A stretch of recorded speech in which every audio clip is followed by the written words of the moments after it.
Agora, o comentário final.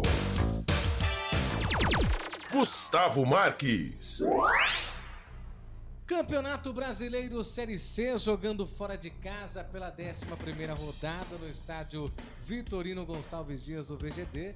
Guarani empatou em 1-1 com a equipe do Londrina. Comecinho de jogo, dava para perceber aí o Londrina muito melhor que o Guarani, né? Parece que a bola queimava nos pés do Guarani, dos jogadores do Guarani. A superioridade do Londrina estava escancarada aí para quem acompanhou a transmissão aqui nos canais de futebol interior. Comecinho de jogo, dava para perceber, o Londrina vai golear o Guarani. O Guarani errando, não conseguindo jogar, até que o Londrina fez o primeiro gol. O Guarani só conseguiu equilibrar o jogo no finalzinho do primeiro tempo. Segundo tempo, o Guarani melhorou muito, entrou diferente, foi para cima do Londrina, teve oportunidades, né, desperdiçadas, jogo muito equilibrado.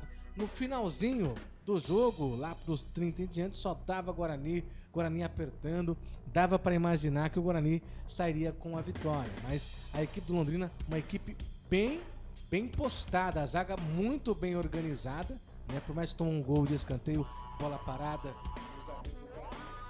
eu subi mais que a defesa, colocando a bola para o fundo do gol, mas uma zaga muito bem postada, conseguiu aí conter, conseguiu aí evidentemente quebrar aí os ataques da equipe do Guarani, mas o Guarani bombardeando, assim como o Londrina começou o jogo, o Guarani terminou o jogo bombardeando, mas não teve evidentemente a competência de fazer o segundo gol. O Londrina abriu o placar com o Caio aos 6 minutos, né, do segundo tempo, e o Guarani empatou com o Rafael, ambos zagueiros, né? Rafael sobre a defesa da equipe do Londrina, empatando o jogo. Para mim, um resultado justo, né, por conta da partida, mas se for analisar os minutos finais, como o Daniel Farias falou, o Guarani merecia ter saído com a vitória. O Guarani entra aí na próxima rodada com 6 jogos sem perder.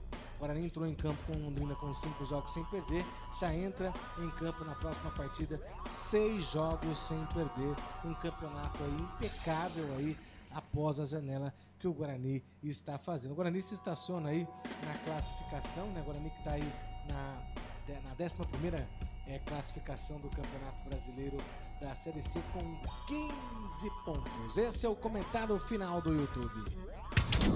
Comentário final.